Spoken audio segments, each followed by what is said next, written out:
גדלו כאן, אנחנו מ-71 כאן, בלתי רגיל, והנכדים עוד יותר מתרגשים. הם אהבו את המקום, זה היה בית לתפארת. רוצים להרוס את זוויצמן 38, פרויקט שאנחנו עובדים עליו כבר למעלה מ3 שנים.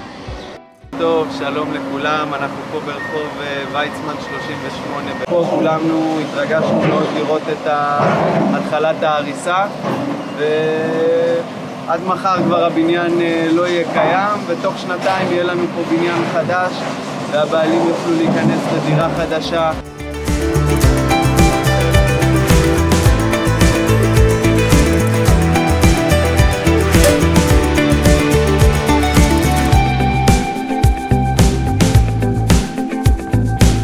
עכשיו, כשהורסים את הבניין, לוודא שהם יקבלו בקרוב בניין חדש, דירות חדשות, כל מה שהבטיחו להם, שהדירה תהיה טובה, שהדברים יעבדו מהר, שהם יעבדו נכון וטוב, ושכולם יצאו מרוצים מכל הסיפור, כמו שנכנסנו לסיפור וכולם חוגגים היום, יחגגו פי 10 ויקבלו את הנכס החדש שלהם עוד מעט זמן.